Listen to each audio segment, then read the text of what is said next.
Welcome to Hail Varsity Radio, the voice of Husker Nation. Insight, opinion, expertise, with the biggest and best names talking Nebraska across the state. Join the show on Twitter at Hail Varsity and at Schmidt_radio. Call in at 402-466-ESPN or 1-800-825-5865. Here's Chris Schmidt. Welcome to it. Great to be with you on a Tuesday. It's Hail Varsity Radio, presented by the Nebraska Lottery. Chris Schmidt, Elijah Herbel, and you. Numbers to dial us up can get involved at 466-3776, 466-3776, 800-825-5865. Our old buddy Mike Leach, the Pirate. Some videos streaming on ESPN.com. The Pirate at the podium. He sent a tweet out earlier today. He's wearing his favorite pair of pants. They're not slacks, friends. They're khakis. Pirate's wearing some khakis. He's got a sport coat. He's got a bottle. You know, the pockets on the sport coat are just for looks, typically.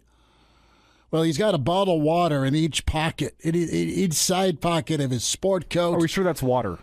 Yeah, I think so. I think Leach is more of a beer guy, and I think Leach is probably maybe a whiskey guy, right?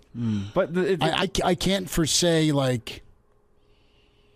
I've just seen him have a beer.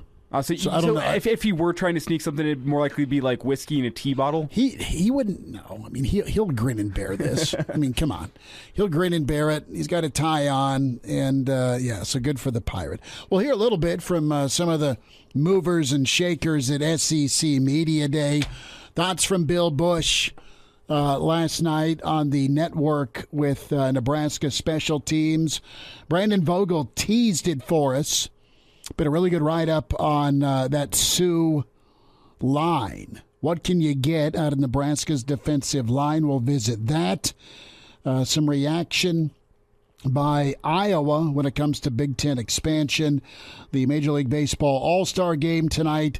You may care for betting purposes. How did you fare in the Home Run Derby? We tried to preview that for you, and Soto went nuts. Man, that was impressive. It was. I caught a little bit of the Home Run Derby before Better Call Saul. But I didn't watch till the end. I kind of crashed out early. So did you miss all the Julio? I watched. I kind of got caught up on social media. Okay, Julio was the story of the night. No, I know, he's incredible. I mean, the only thing is Juan Soto. He didn't win. Well, because Juan Soto won every single round that he was in by one home run. I don't think he had to do any more swings than he had to, and I'm not going to say bat flipped the hell out of. I'm not going to say Julio was tired by the end of that thing, but you can say he was tired. I'm not going to step inside. Maybe he just got a little bit of pressure or whatnot, but it sure. I mean, whenever your home run total falls so significantly in the final round, you got to assume tiredness is a factor there. And Juan Soto pulls it out. But did you see the stat that Julio is making $700,000 this year? And if he would have won the home run derby, he would have more than doubled his yearly salary because it's $1 million if you win it. He's making $700,000 a year right now. Only still went home with I think $500,000. Yeah, so he did well. He's now a millionaire. Good work, Elijah. He's still a millionaire, but no, some sights and sounds from the Home Run Derby, and of course you have football on our mind because it's here, right? I mean, we're a week from today. We'll be pacing around Lucas Oil Stadium, and we'll have a full day of Big Ten Media Day coverage. Plenty of Husker players and coaches, or the coach, we hope anyway.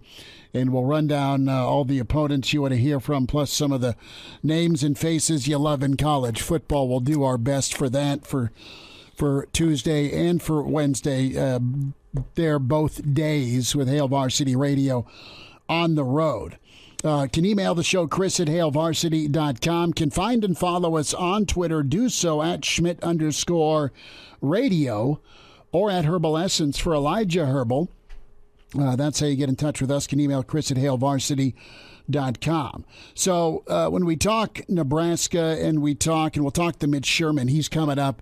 We are efforting Coach Kaz Coach Kaczenski in hour 2. If we don't get a live version of Kaz, we had a pretty fun talk about the 500-mile radius. We'll do a rewind for you in hour 2. It was pretty good. And a lot of those names that you see on Brandon Vogel's Sioux list, what defensive linemen, what defensive players finished a season with a similar stat line to what Sioux did to Texas in 2009. A lot of those guys were recruited and developed by Coach Kaz. So he would know what it takes to hit that Sioux line. But I want to start off with just some news and notes. The schedule is out, so we'll be all over post-practice once Nebraska gets camp up and rolling. And there's a media availability. That'll be Tuesdays and Thursdays. They'll no doubt have some player availability. Nebraska's always been great about that. But a little different this year, Elijah. I mean, it's just going to be coordinators. It's not going to be position coaches, and I'm all right with that. Now, I'm going to miss hearing from Raiola. I'm going to miss hearing from Applewhite. But you're going to hear from Whipple. You're going to hear from Chenander. You're going to hear from Busch. I mean, those are your 3 coordinators, your offensive, your defensive, and your special teams coordinator. And the special teams coordinator, the pride of Pender, Bill Busch, last night, and he was talking a lot of things last night, but specifically when it comes to kicking, Nebraska may have their guy, and, he'll tell you why, that you can think that this next kicker will be the right kicker for Nebraska, presumably in some close ball games in Big Ten play. There were multiple guys, and there were some really good kickers in the portal. Obviously, from looking at them, I was able to settle in, and we were able to settle in on Timmy Bleekrode. And a lot of things came to look at with him that stood out to us. Obviously, he was a very good soccer player, at that in high school, and also at that to watch him, and just all the information from his coach in high school all the way through is that just very steady, very emotionally steady, very stable, can take hard coaching if it need be. So that was nothing rattles him. And so that was a big plus to see that. And obviously, if you look at what his numbers were, I think it was 9 for 9 inside of 40. The same thing we just talked about is what is accuracy, where's it at? I felt he had a good long snapper. It was hard to tell with his holder with where he was last year, but he had a good long snapper. So he was working in a very functional situation to be able to do that. But just to see the kicks that he could make at those times, because kicking is a little different. If you're playing, defensive line in Division II football compared to playing in the Big Ten, that's different. Kicking's not. It's the same uprights. Everything's the same. So if you can make them there, you can kind of go from that point on. So that's kind of our plan. It's Bill Busch and that audio Husker Network. And listen, Timmy Bleekrode, we talked to Timmy, didn't we? Didn't you line that up? No, we talked to Brian Buschini. Okay, we haven't talked to Bleekrode. Whenever I say Bleekrode, I stop and I catch myself to make sure I say Bleekrode because I want to go in the bleak midwinter. That's the old Peaky Blinders thing before they think they're about to bite it. Well, that sounds like a great underground band name too, the Bleak Road. Well, I just give me Timmy, right? give me Timmy busting field goals if I'm a Nebraska fan. And I mean, think about what Busch just laid out there. Well, the guy was 9 for 9 in makeable kicks, right? Is he kicking from the 30, the 28? That's you got to get points area. No ifs, ands, or buts about it. And we won't detail how many times Nebraska did not get points last year or in previous years. But the emotionally steady part, I mean, such a mature, well-informed, look, I'm a professional and I know this stuff, take, right? It's a guy that's coached Sam Cook. It's a guy that's been at Nebraska now 3 times. It's a dude that's been one of the best recruiters in college football, period, the last 2 decades. And he loves him some special teams. And he's going to make it where it's not an afterthought. And in some years, Nebraska, scoring explosion, they attempted 5 field goals all year. We'll talk to Babbers would know. But the point is, you didn't worry about it because you're scoring 70 a game. Well, details matter, and little things matter. in the Big Ten. Little things get you beat. Communication, knowing where to kick the ball, having like a hunger and a desire to be on special teams versus I don't want to do special teams, right? Come on, man. It's grunt work. It's huge. Devante Smith was still the gunner the year he won the Heisman because he wasn't sure the minute he got to Alabama. Talked to Lars Anderson about this. The minute Smith got to Alabama, it's like, dude, I don't know if I can win in this room. I'm kind of he didn't doubt himself, but he was not he's not Julio walking in. Okay, it's like at least I'll get on the field and I'll be a gunner. Well, fast forward after catching the game-winning toss from Tua to beat Georgia for another national championship, he's still a gunner on special teams, on punt. The year he wins the Heisman. And that's the mindset, attitude, mentality you got to have. And I think that's the biggest thing that I'm excited to see. I'm excited to hear about, but you need to see it. I'm excited to see the mentality transform. Because that's been, as much as there's been imperfect football, Elijah, there's been just a lot of mental lapses. And it's little things, and Bill Busch does not allow little things to be missed or to happen. So really good for him. But Timmy Bleekrode, what a analysis. That think about all the things that you're hoping translates JUCO to college to Big Ten football, or high school to college. Well, kicking's kicking. It's like the one thing on the field that you don't have to be way better at. Rarely do you just come in and kill it. Well, Bleekrode, if he can be as steady, as emotionally steady, and physically reliable, those are two great terms you got to have. And, okay, I mean, that sounds impressive, but it's not thrown out there for show by Bill Busch. That's how he's going to that's what he's going to demand from his kickers. And if Nebraska's got a guy that is as good or better than what Iowa's run. I mean, look at Iowa's win total the last 3 years. I mean, their last 5 to 7 years, I think they're top 7 in the country, and they've won a hell of a lot of close ball games because of a kicker. And it's you're not used to it necessarily, aside from Alex Henry, right, against Colorado. You've just taken for granted some really great kickers on some really good teams that scored a lot of points. Rarely has it come down to a field goal for Nebraska. Josh Brown and Alex Henry. That's it. And sorry to go Byron Bennett, but those are the three instances.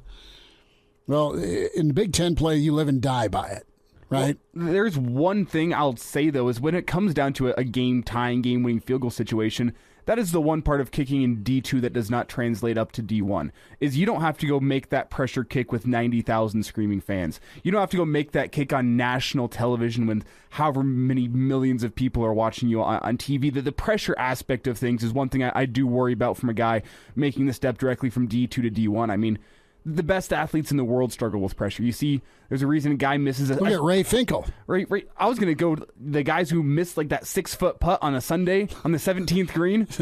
Me? And I'm playing for vodka. But I'm saying, like, the best athletes will do it too. Oh, you're tied for the lead at the Masters, 17th green, and you leave the putt short, even though it's only a 6-foot putt. It happens to the best of them, and that's what I do worry about in this situation. Is he probably a step up based on what we saw? I mean, 9 for 9 inside 40 yards. That's great. But how is he, with 5 seconds left in the game, a chance to tie it up, send this game to overtime, and, oh, guess what? There's 90,000 people in Memorial Stadium who are sitting on their hands, nervous that you're about to miss this kick. Listen, you can't always be perfect. Totally understand that. But you need to be 9 out of 10. You need to be 9 out of 10 when they all matter from a momentum standpoint and point standpoint. But you need to be 9 for 10, 8 for 10 in pressure kicks. That is my humble demand. It's probably Bill Busch's not so humble demand. when he talks about hard coaching. And do your job, hit a tough kick, hit a game winner, do it in god-awful conditions. In November. The wind blowing sideways or changing direction on you. Do it at Kinnick. And walk off. Or do it in Ireland. I don't care. Really don't. Just get somebody that's competent. And to be fair, I think the Louisiana import was dinged. I think he was hurt. Connor Culp? Yeah, Culp. Mm-hmm. We have a live Kaz at 5:05, which is good. We will talk to Kaz. He was tied up till now. So we'll talk with Kaz in a little less than an hour. Anxious to talk with Mitch Sherman because he got to sit down with Trev Alberts last week, what he thought of that. And we gear up for Media Days here a week from today in Indianapolis. Plenty of baseball, plenty of SEC to get into as well. The great Nick Saban speaks on NIL. Nebraska, though, they are in search of some dudes on kickoff, and that'll be key as well. Great to be with you on a Tuesday. It's Hail Varsity. We're presented by the Nebraska Lottery. Hello, listener. Hey, it's Chris Schmidt with Hail Varsity Radio, and I wanted to let you know about a special deal just for listeners of the Hail Varsity Radio Show podcast. We're offering $10 off the annual subscription price. That means that you can get everything we do. 10 issues of our monthly magazine, our annual football yearbook, and all the premium content we produce at HailVarsity.com. Just go to HailVarsity.com/subscribe and enter in the promo code GBR for $10 off a full year of Hail Varsity. That's HailVarsity.com/subscribe, promo code GBR. And we're back Fellas, you think we could listen to the radio on Hail Varsity Radio, presented by the Nebraska Lottery. Yes! That's awesome! Back with you, it's Hail Varsity, presented by the Nebraska Lottery. Welcome in Mitch Sherman from The Athletic at Mitch Sherman on Twitter. Mitch, what's up, man? Good to spend some time with you. Thanks for taking the call. Yeah. Hey, Schmidt, how are you? Things are fine. Just out in the heat and trying not to melt. You're not mowing, are you? I did that yesterday at about this time. Like 3 degrees cooler. No, not today. Good answer. So I gotta ask you this, and I'm way late to the reservation party, but is St. Elmo's all that, or is it just reputation? Are you thinking about going next week? Well, I'm probably going to. I'll go with you. Well, I don't have a reservation. I mean, I'd totally go. I just don't know how the hell I'm going to get in, is the point. Well, you can always go next door to the place. The place, it's like it's similar. Okay. Same ownership. Same cocktail sauce. Okay. Yeah. Oh, yes. Okay. Yes. You can always go there and save a little money over St. Elmo's. I went last year at Big Ten Media Days. Yes. I went with Adam Rittenberg and Matt Schick, a couple of my other former colleagues, Tom Ben Heron from ESPN, and I definitely had the shrimp cocktail. We were with a group where several of the people had not experienced it before, and they were pretty freaked out by it. I love it. I think it's great. I love hot stuff, though. Okay. So I have no issue at all. Same here. Yeah, I have no issue at all with the shrimp cocktail. I would strongly recommend it if you've never had it. Well, it's not like a meal where it's going to fill you up and then you got to get something else. But, I mean, you can either just go there for the appetizer, enjoy that, and then move on. Mm-hmm. Or what I've always done is just eat that before the meal, and then, you get shrimp or steak or something else. Well, I will take you up if you'll still have me, and we'll go get it handled one way or the other next Tuesday night. If that works out, that'd be good. Mm-hmm. That'd be good. Okay, I'll be in touch off air. Yeah, no worries. My wonderful tour guide, Mitch Sherman. Mitch, where does Nebraska come in on the old Big Ten storyline radar this Big Ten Media Days? how high up the old ranking are they? I know what I've got is USC, UCLA. You've got Ohio State, Michigan. Who's going to be supreme in the East, and then of course Sparty. Do they repeat?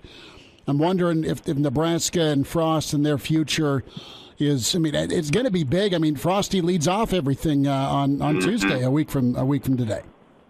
Yeah, that's one thing that is going to be in favor of Nebraska getting attention is that they're in and out of there before everybody else because of camp opening on Tuesday in Lincoln, so they need to get back for that.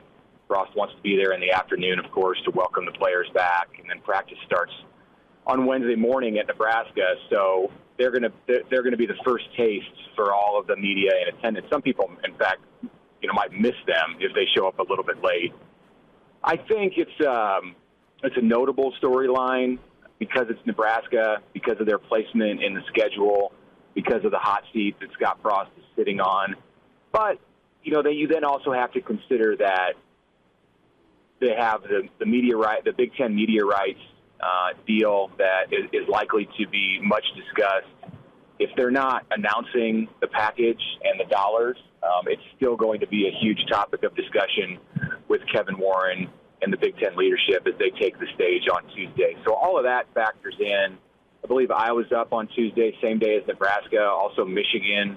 So those are storylines that people are going to follow that will compete with Nebraska. But, I think like most other years, it's going to be Nebraska will have there'll be some talking points around Nebraska and maybe a little more interest this year in particular because of the precarious spot that Scott Frost finds himself.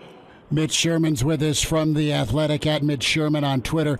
Mitch, I really enjoyed your sit down with Trev. How was it? Great story, but how was the sit down? How was the tone and body language, bud? It was outstanding. He's relaxed. Walked into his office, and he was sitting out front in the lobby with Doug Ewald, his new CFO from Omaha, and so I met Doug and went with Trev to his office. It was a good conversation, 40 minutes. We covered a lot of ground, some stuff that you'll still see coming up and some stories that I have planned on The Athletic over the next couple of weeks as practice gets going in Lincoln. I think he's realistic about where this next year is going. He's prepared. They have a lot, of course, to tackle, a lot on the table with big years ahead in football and men's basketball and likely decisions, be them good or bad, to make about those coaches. They've got to open this giant facility that's out the window, hulking in the shadows of Memorial Stadium. From you can see it from Trev's office. So there's all of that going on, and so much in college athletics. And really, that's what I got into in the story, were Trev's thoughts about this Big Ten, these Big Ten issues that have surfaced this summer about name, image, and likeness, about transfers, about all of the different ways that college athletics is going and where Nebraska fits in there.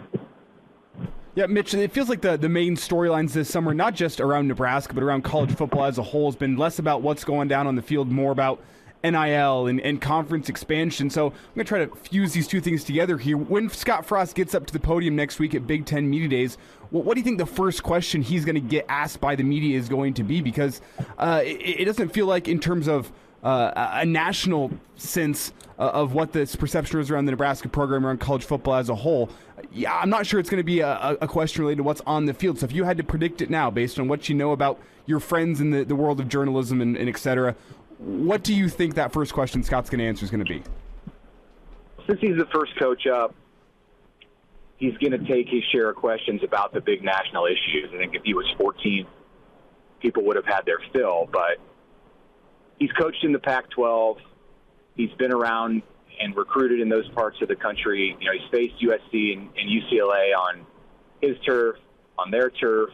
So I got to think that that's going to lead things off. Someone's going to ask him, because it's so fresh, and Scott hasn't talked on the record about it.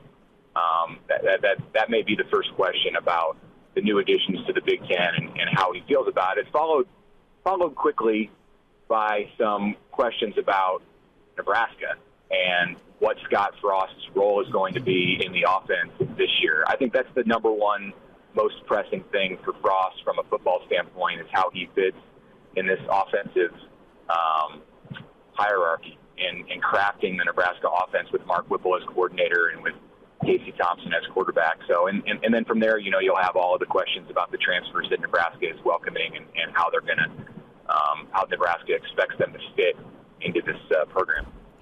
Mitch Sherman's with us from The Athletic. Hail Varsity Radio at Mitch Sherman on Twitter is where you find him. Mitch, let's talk about that offense for Nebraska and Whipple's splits. And, it's been a little more 55-45, not awful, but it's been more pass than run. And I'm interested to get your take here. What's desirable with do you think Frost wants to run to win, or do you think he cares at this point? Just get an offense that's going to move the sticks and be good in the red zone. Do you think he's picky on how it looks? That's a good question, and I think at the end he's not. I think he wants to win, and maybe if this was earlier in his time at Nebraska, you would see a different mindset about that. But he knows where this program is at and what it needs, and what it's going to take for his survival and for this offense to move forward. There may be a day down the road where he cares more about how it looks, but right now it's about the result. And if you saw a shift, I think, toward that a year ago, where Frost, for the first time as a head coach, was okay leaning on his defense and coaching a game that, a style of game that took the pressure off of his offense. More in the way that Iowa and Wisconsin do it, where they play some ball control, but really they want to let their defense win the game. And some of that can be kicking off if you deferring if you win the coin toss. And he started to do that a year ago. I'll be interested to see how he handles that decision this year. It's a minor decision, but it's one I think that sheds some light, that offers some insight into what his mindset is, into what the team's mindset is about how they play the game. So it doesn't matter to him this year. He just wants wins, however many he can get. And the offensive style, I think is that will come. Of course, he wants to run the ball and be successful at it, but it's more important to win. Mitch Sherman's with us, Hail Varsity Radio. Mitch, what do you think about Notre Dame asking for $75 million to be with NBC and the hope for the Irish to stay independent? Yeah. Well, why not ask for it? The worst thing that can happen is they say no. Uh-huh.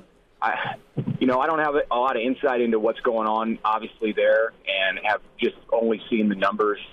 So I haven't studied that story yet. I'm sure I will more as we get closer to Indy next week. But I do know that the Big Ten teams, with what's on the table and what's likely to happen with Fox and their multimedia partners, are going to be looking at upwards of $65 million.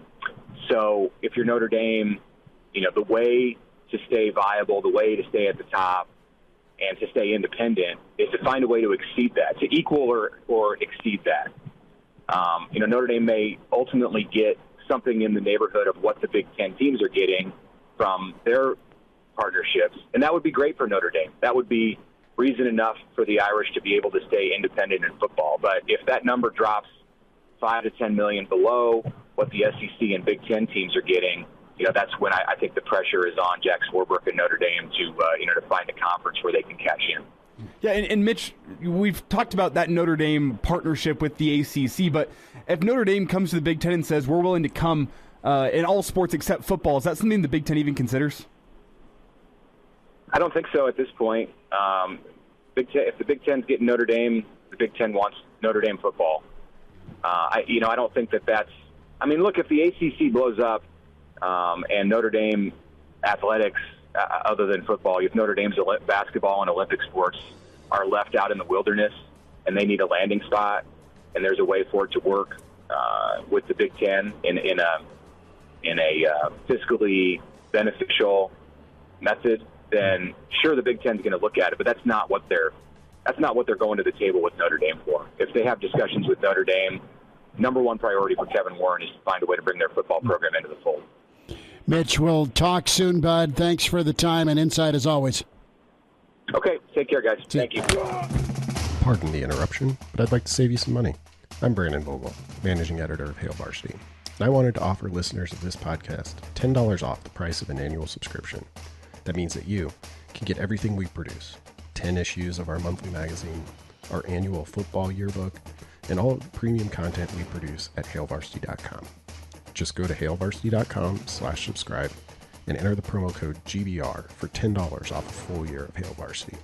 That's hailvarsity.com/subscribe, promo code GBR. Chime in 402-466-ESPN or email the show, Chris@hailvarsity.com. Just try me. Back to Hail Varsity Radio. Well, that potential partnership, Big 12, Pac-12, it was nice while it lasted. Just because she talks to you around 10 o'clock doesn't mean she wants to be around you at last call. What are you laughing about, Elijah? Tell me about it. You know, I mean, hey, you, come talk to me so that guy stays away. That dude with the mustache. Keep him away. Well, the partnership with the Pac-12, Big 12, discussed extensively the past 2 weeks. That's ended. That's per sources to ESPN. Officials from the Big 12 told the Pac-12 officials Monday, you know, I'm just not into that. I'm just not that into you.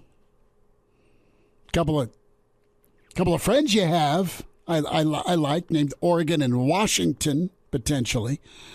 Or no, they probably came and hit him with, it's not me, or it's not you, it's me.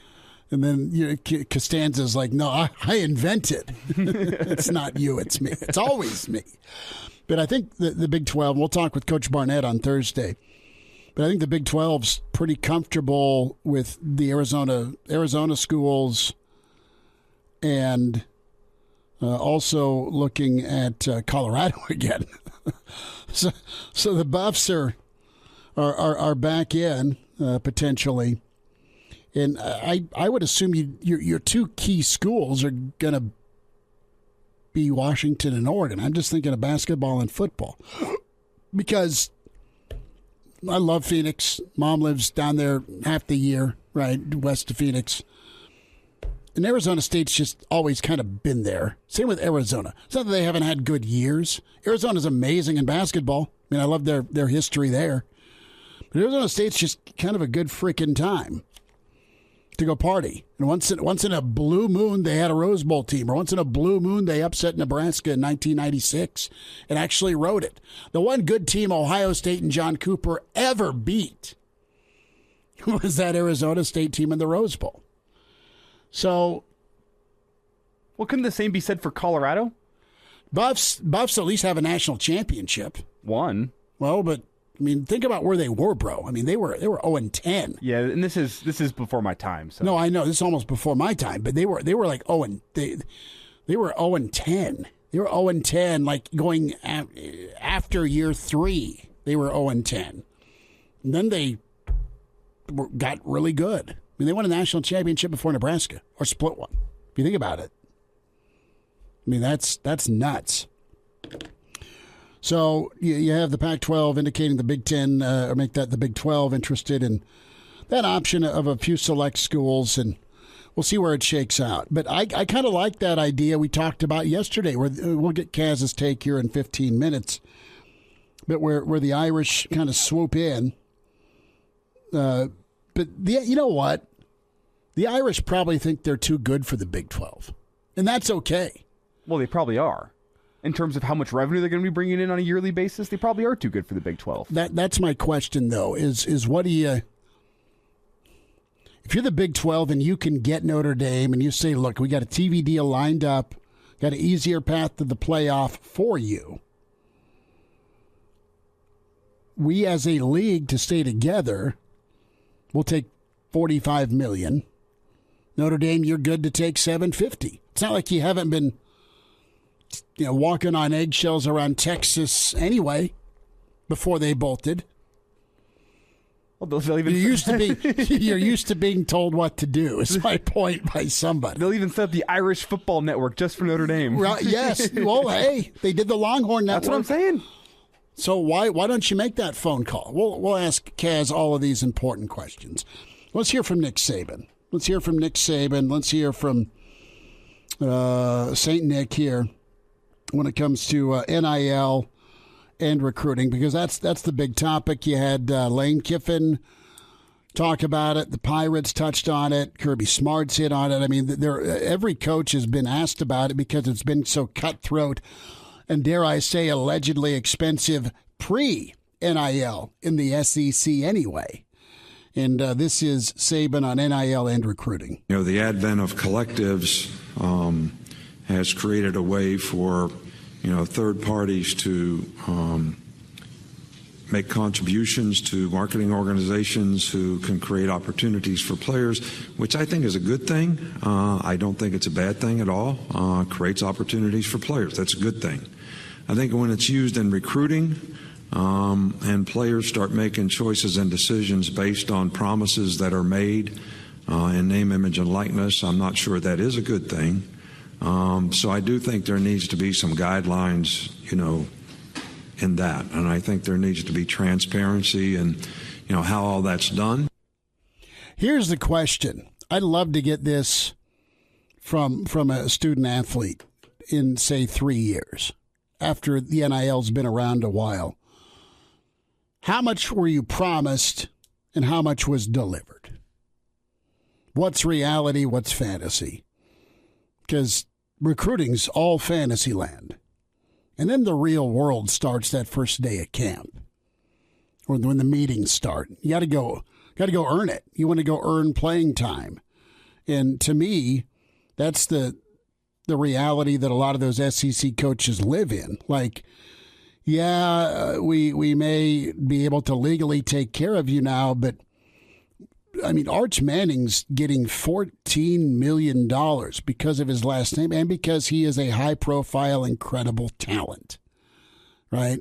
He's got you would presume, it's always brutal to presume a teenager, but you'd presume he's got the Manning work ethic, or Uncle Eli and Uncle Peyton would lose their Nike up his backside, right? I mean, it's just how that family works. Is they work hard, they're talented, you win, and you're a top pick overall. That's part of life in the Manning football family. Well, and on top of that, I'd also like the study to go back, if there is a study like this someday. Give me a tell-all. As a student athlete, what were you promised? What did you get? How much was delivered on? How much was BS? Because you got floating out there Addison at USC now, the Biletnikoff from Pitt. From Pitt. I mean, there was some internet murmurs that he's been BS'd on the enormity of what the promise was. Well, I'd also like to know what this NIL stuff does. Like, say, pre and post NIL era, what percentage of 5-stars turn into all-conference players? What percentage of 5-stars stay at the first school that they commit to? What percentage of 5-stars make it off and become a first-round draft pick? And does that change pre and post NIL? What I'm most interested in is that transfer number. Are players more likely to transfer? Hell yeah, you're going to transfer. There's going to be the UN's examples all over the map, because you're in a transfer culture now where you don't want to put the work in, you don't love the game, or you just wanted to get paid. You don't care if you play in college or the NFL. Or maybe you do, but you've not been told no ever, or since you were 5. So you're going to go get a yes from some other college football coach or program. The key here is going to be about telling the kid the truth, developing him, and making sure the kid's coachable. We'll wind down hour 1. It's Hail Varsity.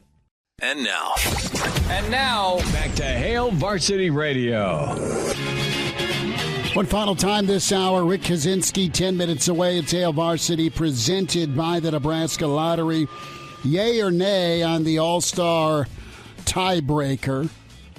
And that means if it goes extras, it's not quite the excitement of a shootout like hockey, but it's a home run derby.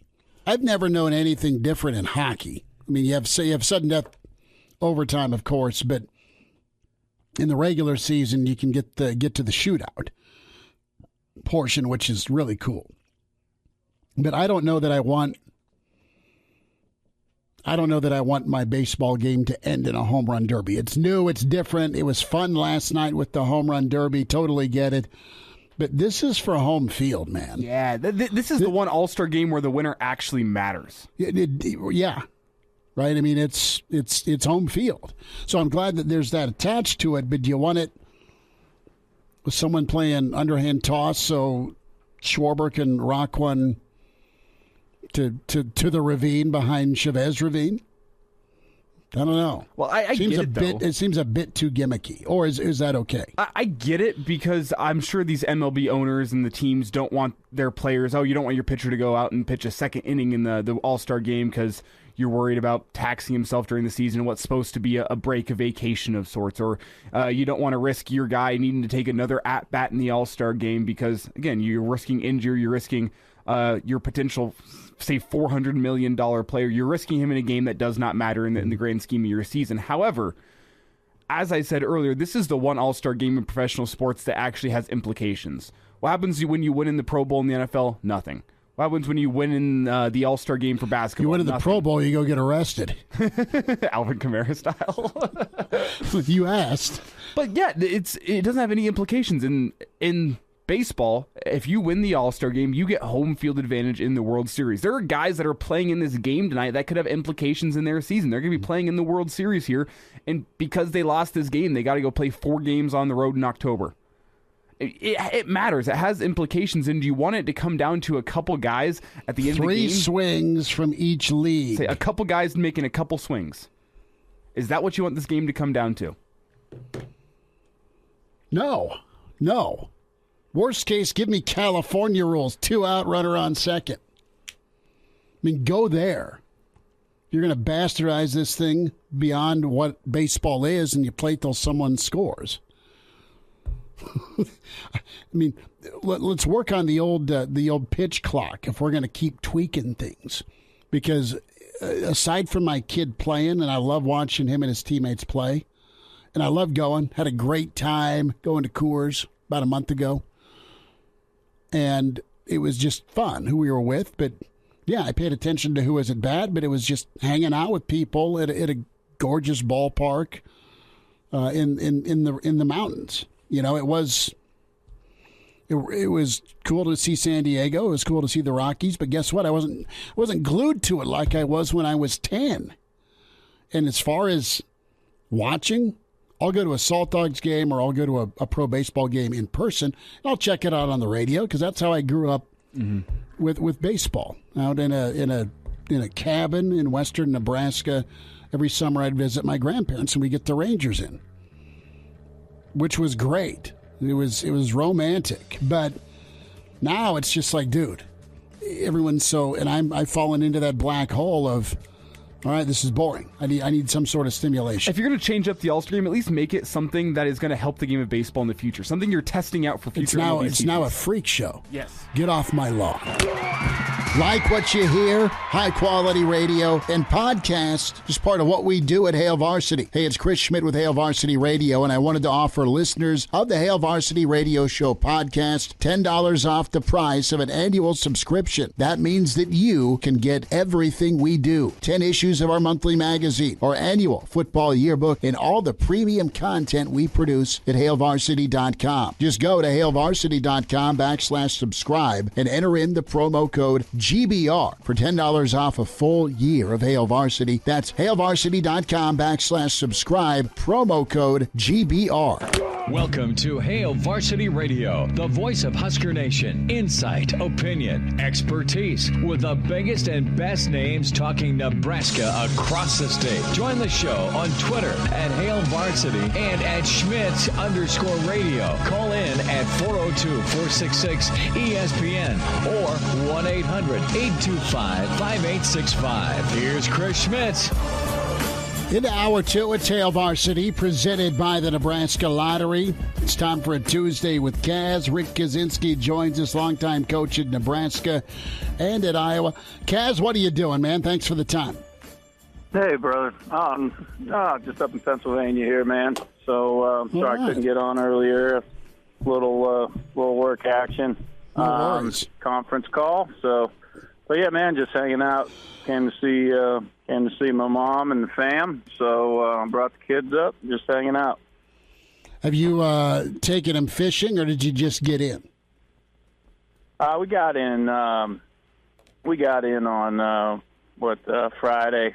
So I've visited a few establishments, and we went to a local amusement park today. And my son he went fishing out. My sister lives out in the country. Oh, good. So she just got a pond there. But yeah, we're gonna get on a charter here Thursday. We're actually gonna do a night charter. They run it 4 hours from starting at 3:00.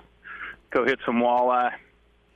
Dude, walleye. We have a old Timmy is the walleye king that I know, and he'll go up to South Dakota and catch about as many walleye and bring them back, and he'll beer batter them and fry them.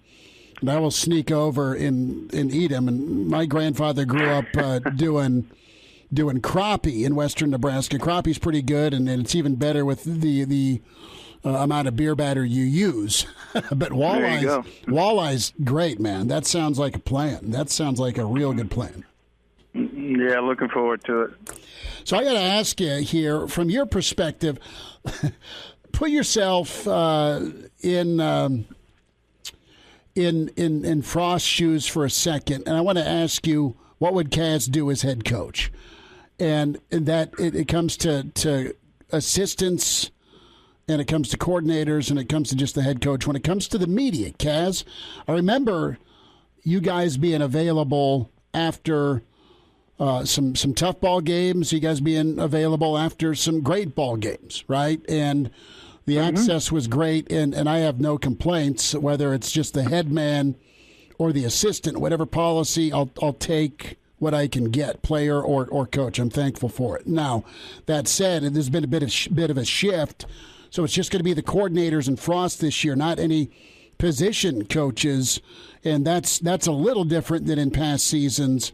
Do you like that? And I know it's not unique. I know Iowa, I know Bill Snyder, I know a number of coaches have gone that route.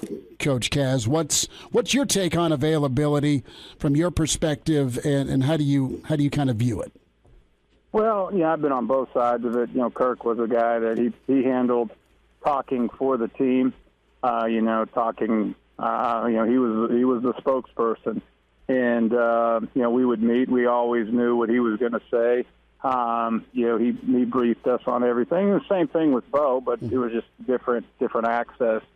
You know, at Iowa, I think what we started doing is maybe in the spring, each position coach or coordinator having one day where they did a bunch of interviews and then the media day. But either way, I'm fine with it. You know, that was Kirk's philosophy. That was his deal. He was the spokesperson for the team, and then same thing with Bo. Bo was the spokesperson of the team, but we gave the access and availability to all media. To each his own. As you know, if you win games, they're going to write good things about you. Or if you lose games, they're going to write bad things about you. So, it helps when you win games. But we had to face the music a lot. I never had any issues with that. It's just part of the gig. You're a Power 5 football coach at a place where people care about football. Here's the access. I remember I probably did 5 interviews after the after the Wisconsin game. At that point, I was looking for a friend, looking for somebody to talk to at that point. And so, wow, nobody else was. So, I mean, to each his own. And I understand why coaches, get the way they do, because there is a lot of negativity at times, and there is some things that are probably written that coaches deem, man, like this guy has no idea, what he's talking about, or just things that are completely untrue. Like, there was always this narrative that Bo didn't recruit, Bo's staff didn't recruit. There was this narrative. It's so funny, especially, and like I said, it always came out of Omaha, this us against the world mentality. I was there for 3.5 years. That was not the mentality. There was never there. You know what the mentality was to get our guys in position to be successful in all facets. Mm-hmm. That was it, on off the field and on Saturdays, and in life, and that was. We never talked about that. It was always about the process and the task at hand. So I think what happens is a lot of times there is a narrative that is created, no different than in politics, but things that people care about, things that people are passionate about. There's often a narrative created by the people that cover those things. So, and I think that's I don't know about Coach Fry. I haven't been following. I don't know if that's a change in the philosophy, but there's probably been a few narratives that he doesn't agree with and that probably aren't true. So, you know what? I don't think it's anything personal. I just think, let's just focus on us. I'll be the team spokesman, and the coordinators can speak for each side of the ball. So I've been on both sides of it. Mm-hmm. And I understand both sides of it to a point. So I think probably to each his own. And I think, Coach Frost is just in a position right now. He's just focusing on the team and winning football games. Now, Kaz, you mentioned that Wisconsin game, and so you'd know firsthand how much of a media firestorm there can be around Nebraska during the season. So if there aren't assistants going up and talking to reporters, answering questions, do you worry that some of these harder questions are going to fall down to players who are, age 18 to 22 and don't always know the mature response, the right thing to say? Do you worry about those players getting the hard questions as opposed to assistant coaches? No. Once again, I just have to pull back on my experience where, sure. Even at Notre Dame and Iowa and Nebraska, we had great SIDs at all three places. Same thing at South Carolina, but it was what Coach Holtz wanted. So you coach these guys. These guys talked. They were representatives of the assistant coaches and of the head coach. So everybody should be saying the same thing. And not to bring politics in it, but look how your government looks when the head guy's saying one thing and the VP saying something, and then Fauci saying something, and you just go down the list. When people aren't on the same page, there's reasons why it's just proving, hey, we don't have it together. This is why we're not as successful as we can be.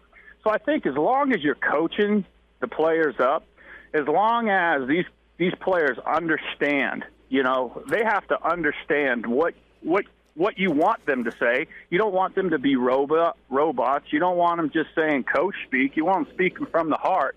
But everything is a team mentality first. I remember Kenny O'Keefe, he would read an article at Iowa, and it was one of our former players that went to the NFL, and it was a great former player.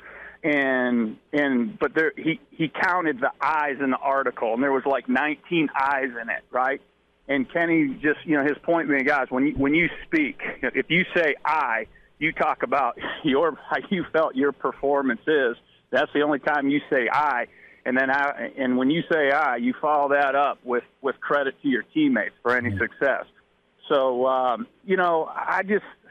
don't think any of that will fall down to the players if you go about it right. And I think the media does a good job at these places. I mean, let's be honest. You guys are professionals. You guys have been doing this a long time. The media outlets up there, I don't think they're gonna lead the players into those tough questions where they're going to put that where they're going to put that player in a bind or set him up to say something controversial. So so I think the media does a really good job at that at most places, especially Nebraska and Iowa. So I don't feel that, Elijah, to be honest with you. I just think that, you got to do a good job of coaching your guys up. They got to understand, hey, this is the message from the team, because as a head coach, you're talking about that 365 days a year. So you really shouldn't have to worry about who's going in front of that mic, right? Because you're pounding that message home every single day you're in front of these guys. Rick Kaczenski's with us, Tuesdays with Kaz, Hail Varsity Radio. Kaz, our old buddy Brandon Vogel has this Sioux line. It's a metric he created, and the line is Sioux's line against Texas, which was an incredible game, one of the best defensive performances, period, right? 4.5 sacks, 7 tackles for losses. 14 tackles and an embarrassed line from Austin. Yeah. And when we look at the metrics, can a player achieve that? What's your take on that metric, first and foremost? If a guy's getting 4.5 sacks, 7 TFLs in a season, that's their combo from a impact play standpoint behind the line of scrimmage. Is that a good number? Is that a great number? You tell me from your perspective on playing on the interior and off the edge. Yeah, I mean, and I think we've had this conversation before. Stats can be very deceiving, especially when you have a dominating player. And because people can plan for one guy. So when you're looking at stats, you don't want to look at just one guy's stats, man. You got to look across. You got to look across the group. And you got to look at how you're creating. If your tackles for loss are coming on pressure, if your sacks are coming on pressure, right. We counted sacks in our room. We didn't count pressure sacks. We everything we did was about 4-man rush. I used to talk to my guys all the time. If we're starting to call pressure on third down, you're not doing your job. And so I think you got to look across the board. Obviously, in a game like that, when you're talking about Sioux, that's a once-in-a-lifetime performance. You won't ever see that again. You won't ever see that again. But I guarantee if you go back and look at that game, and the other 3 guys dominated their opponent also. But good players, great athletes, right? They make plays. They make plays. Experienced guys make plays. What I looked at was this guy disruptive? I never looked at the stats until Sunday. Sacks are great. Sacks are nice. All right, that's awesome. But let me tell you, Malik Collins got sacks because they were turning the pressure. They were turning the protection towards Randy Gregory. They didn't have a back to help inside out, to dual read and those type of things. So Randy might have not had as good a year statistically as he did in 2013 as he did in 2014, but he was a better football player, and he was more dominant because people had to plan for him. Same thing with Adrian Claiborne. Adrian Claiborne was 10 times the football player in 2010, but it didn't show up statistically. But what happened was the guys next to him and the guys on the other side from him playing on the edge, their stats improved. So I think you got to look at. There's a lot of things to look at when it comes to tackles for loss. How are you getting them? Right? Are you getting your sacks on 4-man pressure where you got 7 guys dropped in coverage? Are you able to do that? So now the defensive backs are tied into the sacks because you can cover your tail off. 2012, we had a bunch of sacks. I think we were second in the country in passing defense.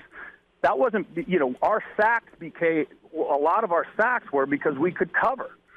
And, you had a guy like Eric Martin, give him another half second. He's hard to block. So I think you got to look at the scheme. You got to look, are you bringing 6? Are you bringing 7? Are you bringing 5? Or are you playing with 4 and playing coverage? So But obviously, as guys get older and they get more experience, just like Nebraska does right now, you're going to see guys playing disruptive, and that's what you're looking for. I want disruptive guys. Not necessarily tackles for loss. Like, you got a game plan for this dude. This dude's living in the backfield. This dude, I think you got to look at it that way. This guy is causing havoc, and sometimes havoc doesn't show up on the stat line on Sundays, right? So I think, you got to really study these guys, and that's the measure of their success is how much havoc are they creating? What are they forcing the offensive coordinator to plan? What are they forcing the offensive line coach to do during the week?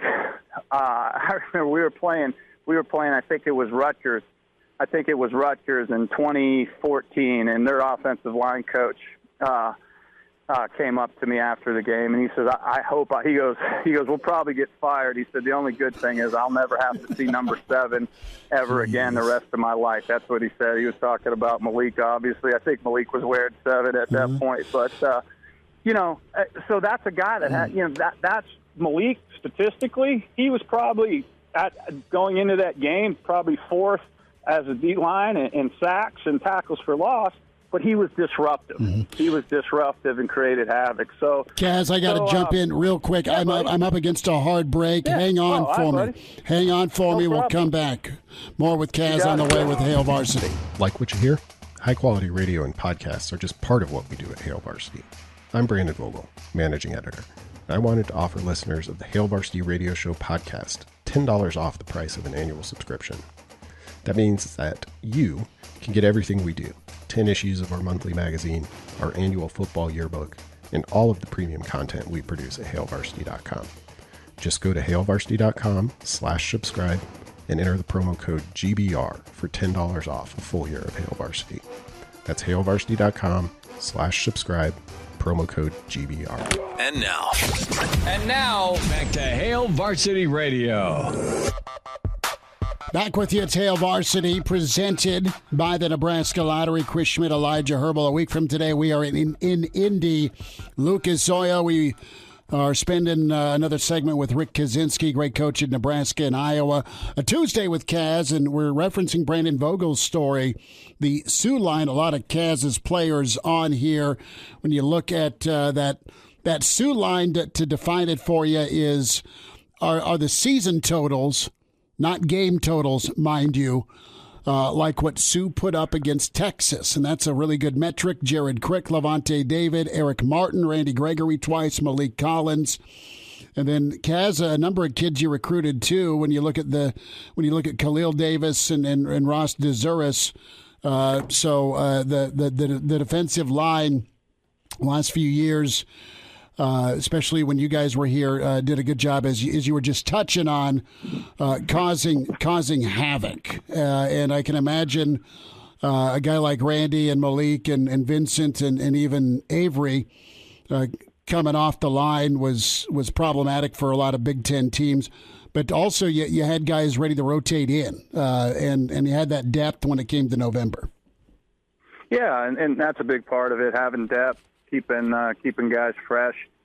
And I think when you look at that list from Vogue's, the guys on there, they're all the common denominator is how athletic those guys are. Mm-hmm.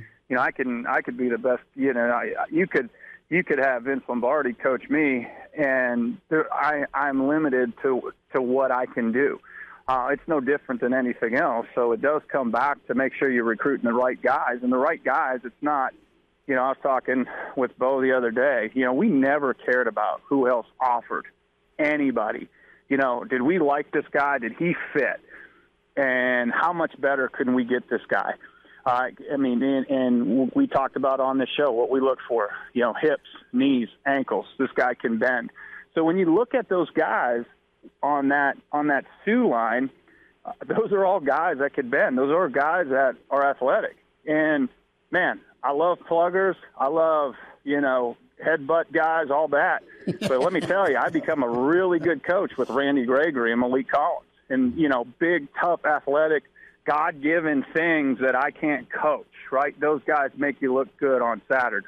I was a really, really, really good coach at Iowa because I had really, really, really good players. I had a few good years at Nebraska. We had some really good games because I was coaching really good players. So I think when you look at this year and the potential they have, I think it's because of the athleticism that Nebraska now has up front and how they're going to be able to utilize not only the guys in the interior, but the guys that they have playing in the alley and the experience that those guys have and their football IQ and their athletic ability. Athletic guys are easy to coach, brother. Rick Kaczenski is with us. Kaz, we'll get you out of here on this. Thanks for taking extra time. Notre Dame, and Elijah and I were talking about this. You had a report that the Irish, if they can get $75 million a year from NBC, would stay independent. And my question is this: if you're the Big 12, you already let Texas kind of boss you around, right? Longhorn Network and all that garbage. Why wouldn't you make a deal with Notre Dame and say, all right, the Big 12 is going to go poach Colorado, and let's go get the Arizona schools. Notre Dame, come on down and be our dance partner. Stay independent, but partially date like you're doing in the ACC, all right? And we'll take care of you for basketball and the Olympic sports. You, a Notre Dame guy, would you jump from the ACC to the Big 12, assuming the Big 12 can pull this off, knowing that the ACC may crumble a bit and get raided potentially at some point down the road? We're talking the Miamis and Florida States and some of the other schools by either the Big 10 or the SEC. Is the Big 12 worthy of Notre Dame is my question. Well, I don't want to be here. I mean, I think with Notre Dame, I think you have to look at it two ways. How does this help Notre Dame, right? Like, I don't think path to the playoff, marriage, right? Yeah, I just don't think that marriage would help Notre Dame. And then I think too, the second thing, just knowing how some of the Notre Dame people, the people who are making the decisions, it really is comes down to the academic, the institutions, and in the ACC, you got a Duke, and you got a North, you got a Chapel Hill, and you have a Wake Forest. So I think that was enticing. I think there's some benefits for Notre Dame in the ACC that you wouldn't get, going into the Big 12, and I just think that. Why would Notre Dame do that? And I just think the instability of the Big 12, not just recently. I mean, we're talking a couple decades old now, instability in that conference. So I just don't think I haven't been following it. I haven't talked to many people up there recently, but I would be absolutely shocked, and I could never see Notre Dame doing that, to be honest with you. And excuse me, it's not going to be a money. Everybody likes money. Everybody wants a little bit more, including Notre Dame. But Notre Dame isn't. They're not. They wouldn't sell their souls for any amount of money, in my opinion, to join the Big 12. Well, maybe that churches around the country this year will have offering plates going around to keep Notre Dame independent. Jeez. That's just my 2 cents. That's about what it's worth. Well, I'm interested here because right now Notre Dame's deal, Kaz, is about $22 million a year. It's been backloaded since the original NBC deal, right? And that was always 15, but that thing still stretches for forever. I mean, it's like through 2035. So at some point, at some point, there's a number where you don't want to walk away from. Or you're getting what's the number and what's the marriage like to get that number, still keep your independence, but also have a schedule? And answer me this last thought, and I'll shut up, bud. What's the hierarchy here? Who's the most important team on Notre Dame's schedule every year? Is it SC and then the Service Southern Academy? Cal. Okay. So Southern Cal, no doubt. Okay. Southern Cal and the Service Academies, and that goes back to Four Horsemen. back to World War II. You know, I mean, it goes way back. I mean, that was a gentleman's agreement made back that Notre Dame would always play the service academies. Now, are they going to be able to do that, keep that independence? I don't know. I think that's going to be more and more difficult. But I think what you'll see happening when it comes to money, take the years away when it comes to Notre Dame. You know, Notre Dame, to all these people making offers, I mean, they're the prettiest girl that doesn't have a prom date yet. So money isn't going to be an object. You know, whoever puts the ring on Notre Dame's finger is going to end up buying out what's left, or there'll be serious negotiations. And I guarantee Notre Dame, and it's not in stone what they can and can't do with any of these conferences. And in the ACC with that the things backloaded and NBC. So those guys are smart enough. They got out in every direction, in any direction that they want to move. Guys, enjoy the fam. Enjoy being back home in Erie, brother, and we'll get caught up, and I'll holler at you from Indy. All right, bud? All right, guys. I appreciate you. Take care, man. Thanks for having me on. Thank you, bud. There he is. Rick Kaczenski with us Tuesdays with Kaz at Hail Varsity Radio. Good to run him down. And Notre Dame can – listen, I think the Irish – I mean, that is such a point to brag about for Notre Dame.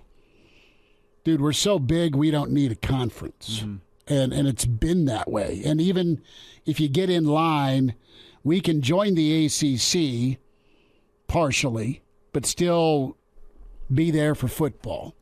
Or check that, basketball, forgive me. And away we go, and we're still getting showcase game. It's still Miami, Notre Dame. It's still Florida State, Notre Dame. It's still Clemson. And I guess I have a hard time, if I'm NBC, shelling out $75 million to Notre Dame and paying Big 12 teams $50 to $60 million, just hypothetically. I think Notre Dame and Oklahoma State would be a fun game, but Notre Dame's bringing the brand to it. Okie State's good. The Mullet's a hell of a good coach. They've been a really good football program for almost 20 years now. But there's still Notre Dame, K-State. But I mean, if you really want to bring in the big dollars, you got to put a brand up against a brand. And what is there for you that does it for you as a college football fan? Not Big 8 nostalgia, not familiarity. Nebraska, I should say Kansas and Notre Dame do it for you? No. Colorado, Notre Dame? Yeah, that was cool. That was cool 30 years ago. Sure. That was great. I mean, that determined a couple of national championship games. But now, Cincinnati, Notre Dame? I mean, it would have been good last year, but sure. Can Cincinnati keep it going? Recently. That's where, I mean, there's a lot of linkage with hires. But still, Cincinnati is not the brand that Michigan is. No. Or Ohio State is. No. Even Nebraska. And they're playing. I mean, you have Ohio State, Notre Dame week 1. Or even Oregon, Notre Dame. Washington, Notre Dame. But I don't, even if Nebraska is 0-11 and Notre Dame's 11-0 in a week 12 matchup at the end of the season, Nebraska Notre Dame still draws more eyeballs than a 10-1 Cincinnati against an 11-0 Notre Dame. And that might be a bit of an exaggeration, but you get what I'm saying. The brands are what draw the eyeballs. People are going to want to watch Nebraska against Notre Dame or Ohio State against Notre Dame. And Notre Dame, Baylor, just sorry. I don't care. As good as Baylor's been. I'll tune in the fourth quarter if Baylor's within a score. Sure. I know you will. But the point is, it doesn't have the same wow factor. Mm-hmm. It's not a game that you're going to want to take big noon kickoff to, college game day to. That's not what you want, and that's what's going to draw the eyeballs, and that's what brings in the money. Well, and if you're NBC, you don't have big noon, and you don't have game day. Mm-hmm. You've got to create your own thing. I mean, you've always, and you have the streaming, you have Peacock. I mean, you can put all sorts of sports on there for content and inventory, but I just don't. That's a lot of money, man. It's a lot of money to ask and go get and work around Notre Dame. And is Notre Dame, we were talking yesterday, and it's still sexier with some of the brands and teams in the ACC than what's left over in the Big 12. Working through a Tuesday at Hail Varsity. We're presented by the Nebraska Lottery. Hello, listener. Hey, it's Chris Schmidt with Hail Varsity Radio, and I wanted to let you know about a special deal just for listeners of the Hail Varsity Radio Show podcast. We're offering $10 off the annual subscription price. That means that you can get everything we do. 10 issues of our monthly magazine, our annual football yearbook, and all the premium content we produce at HailVarsity.com. Just go to HailVarsity.com/subscribe and enter in the promo code GBR for $10 off a full year of Hail Varsity. That's HailVarsity.com/subscribe, promo code GBR. And now, back to Hail Varsity Radio. Back in on a Tuesday, it's Hail Varsity Radio presented by the Nebraska Lottery.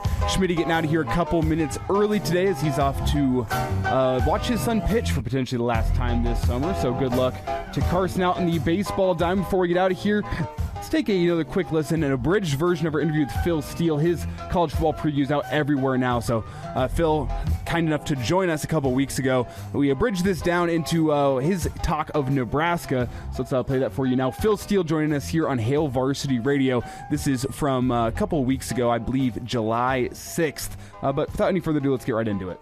Mr. College Football with us, and we say hi to Phil Steele.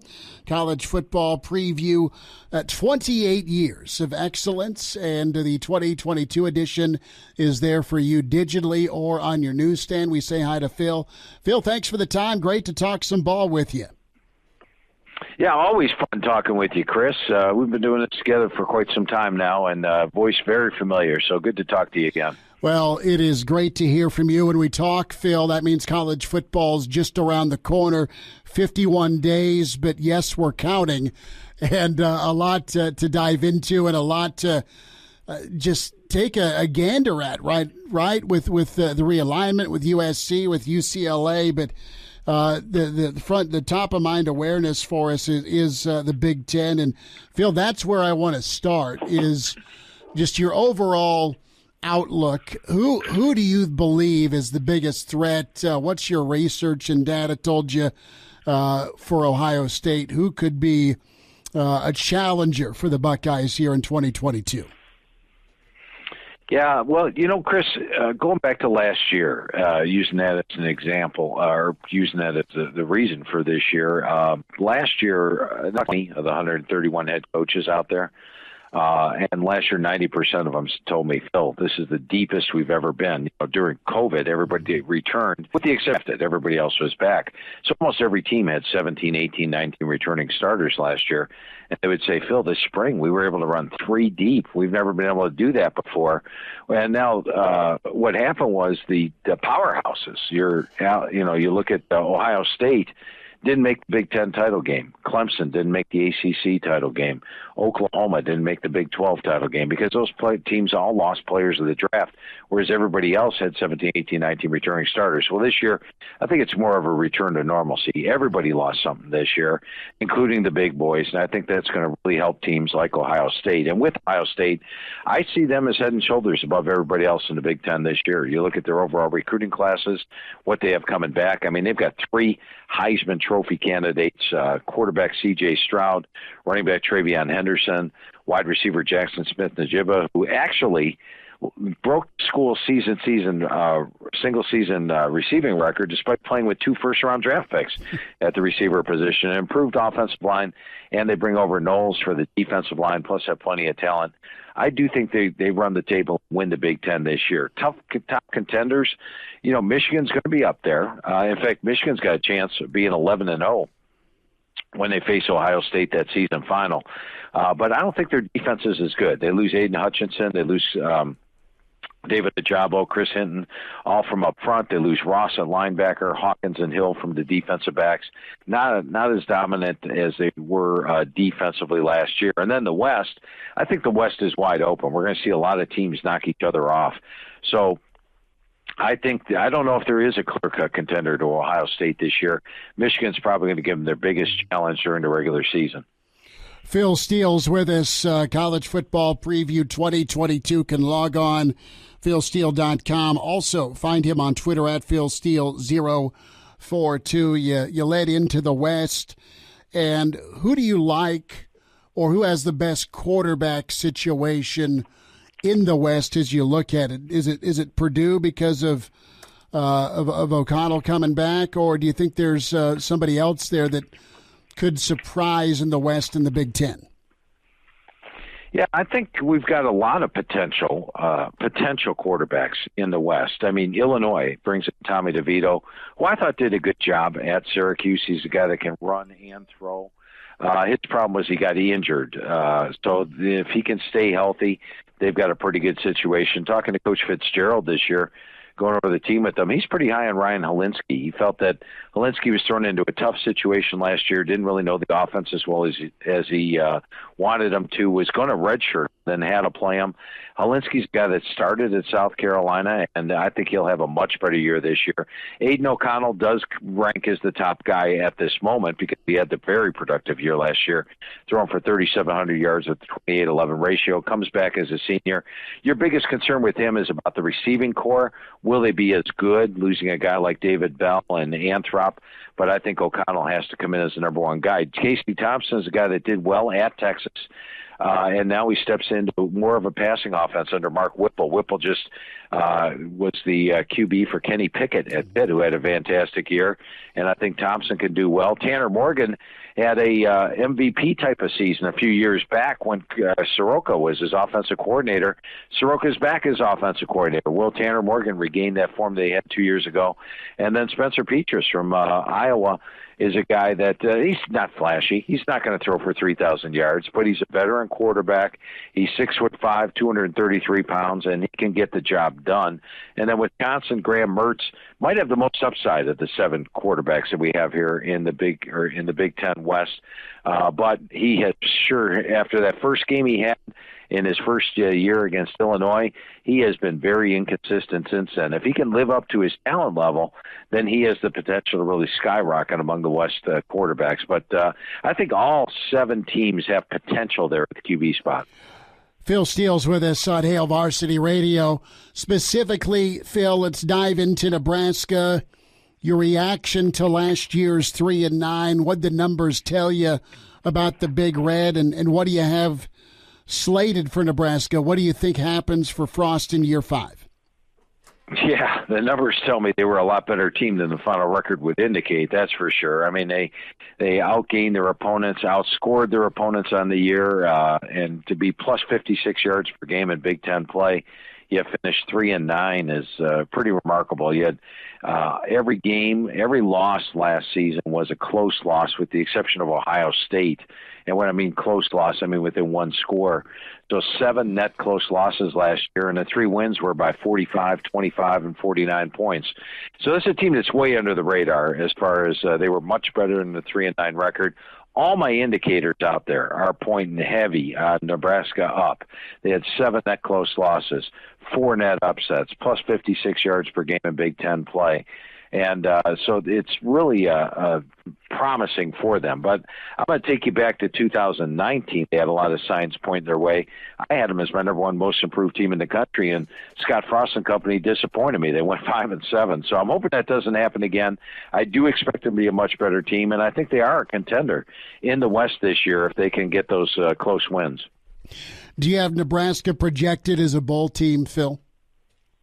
Yes, I do. I've got Nebraska probably favored in 7 of their games this year, 6 or 7 of the games, and I think they definitely get to a bowl game, or 7 or 8 of their games, I should say.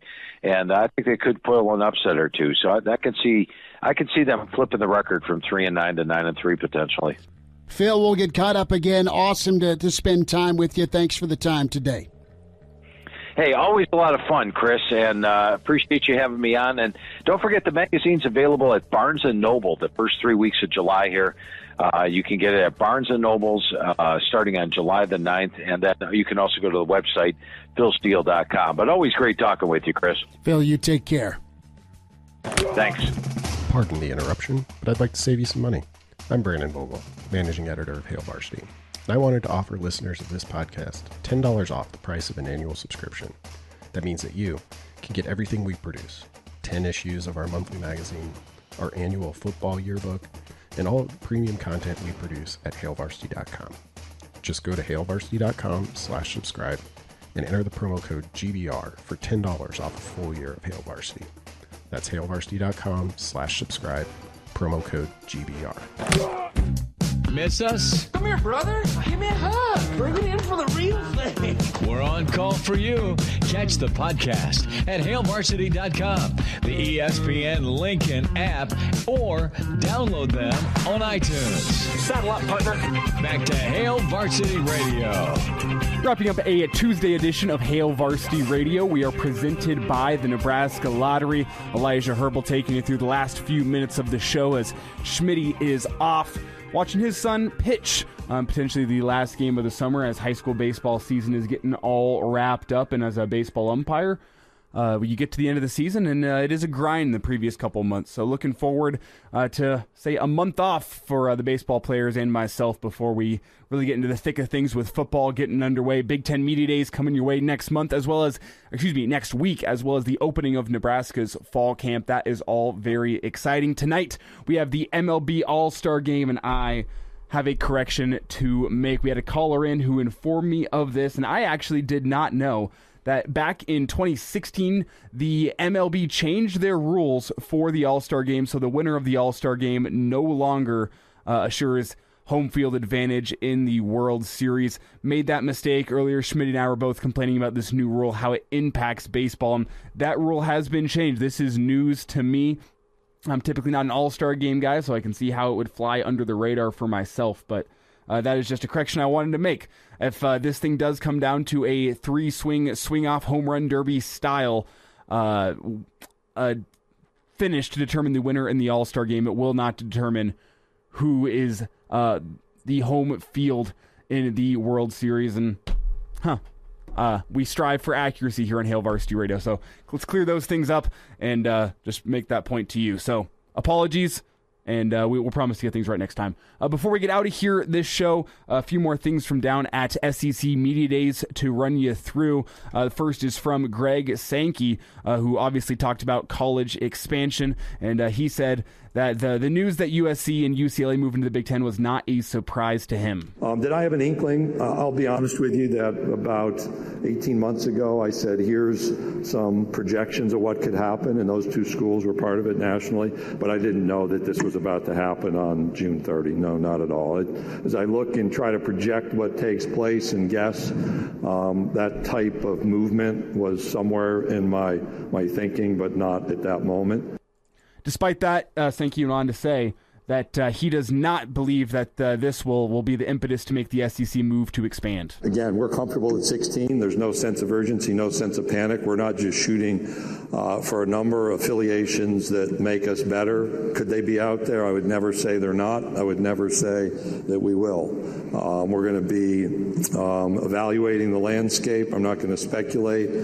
And I actually am watching a lot of this activity operating around us, more so than impacting us directly. Last thought here comes from Mike Leach, taken completely out of context. You're better off having too small of a package than too big a one. And I only play that because I've been waiting for years to play this. That's what she said. There we go. Anyway, that'll do it for us here on a Tuesday edition of Hail Varsity Radio. If you missed any of the show, catch our interviews, ESPNLincoln.com. That's where you catch those. You can also catch the full show, Spotify, Google Play, Apple Podcasts, or the Hail Varsity YouTube page. That's where you check out the full show. It's a good one today.